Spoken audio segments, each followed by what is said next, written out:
بسم اللہ الرحمن الرحیم۔ السلام علیکم۔ ایک دن ہاسپٹل میں ایک ایسی لڑکی سے ملی جس کی ایک رات قبل شادی ہوئی تھی۔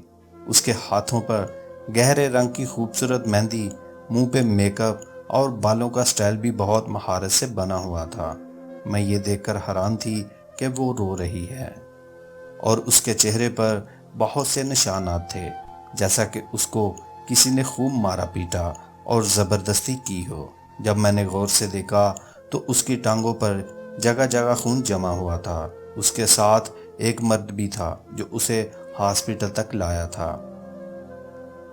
میں نے اس آدمی سے پوچھا کیا ہوا ہے تو اس نے کہا کچھ خاص نہیں، بس خاوند بیوی کے درمیان چھوٹا سا مسئلہ تھا اور وہ مجھے کچھ بتانا ہی نہیں چاہتا تھا۔ تو میں نے لڑکی سے پوچھا یہ کون ہے تو اس نے کہا یہ میرا بھائی ہے۔ اب میں نے لڑکی کو پیار دیا اور تسلی دی کہ وہ بغیر کسی ڈر کے مجھے سب بتائے۔ میں اس کے ساتھ ہوں، بس میرا اتنا کہنا تھا کہ وہ بیچاری لڑکی پھوٹ پھوٹ کے رونے لگی۔ اس نے بتایا کہ میرے خاوند نے مجھے بہت مارا پیٹا اور مجھ سے زبردستی ہم بستری کی۔ میں حیران ہو کر بولی زبردستی تو اس نے سر ہلایا اور باقی سب بھی تفصیل سے بتائیں۔ میری شادی کی رات یعنی کل میرے خاوند نے مجھ سے مباشرت کے لیے کہا تو میں نے منع صرف اس لیے کیا کہ مجھے ماہواری ہو رہی ہے، اس لیے میں ہم بستری نہیں کر سکتی۔ اس نے کہا کوئی مسئلہ نہیں، مجھے تو آج اور بھی جنسی تعلق قائم کرنا ہے۔ اس پر میں نے اس سے دوبارہ منع کیا کہ میری طبیعت خراب ہے، تو پھر میرا خاوند غصے میں آپے سے باہر ہو گیا۔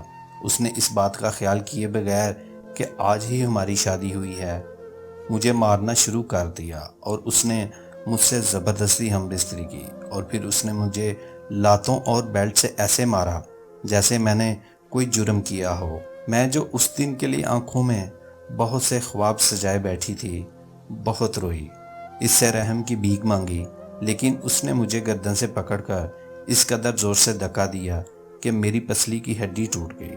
اپنی گردن کی رپورٹ دکھاتے ہوئے ڈر سے بچوں کی طرح رو رہی تھی۔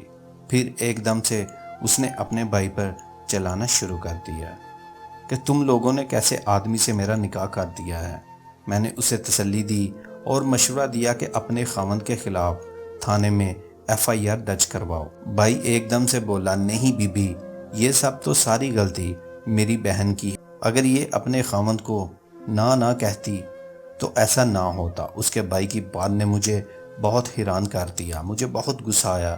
میں نے کہا سنو بھائی، کوئی بھی خاوند بیوی کی مرضی کے بغیر ہم بستری نہیں کر سکتا، اور اسلام میں بھی حیض کے دوران ہم بستری کرنا منع کیا گیا ہے۔ اگر ہماری ویڈیو پسند آئے لائک کیجیے، شیئر کیجیے، کمنٹ کیجیے، ہمارے چینل کو سبسکرائب کر لے، بیل آئیکن کو دبا دیں تاکہ ہماری آنے والی ہر نیو ویڈیو کو نوٹیفیکیشن آپ کو بر وقت مل سکے۔ اللہ آپ سب کا حامی و ناصر ہو۔ اپنی دعاؤں میں یاد رکھیے گا، اپنا خیال رکھیے گا۔ ملتے ہیں ایک نیو ویڈیو کے ساتھ۔ اللہ حافظ۔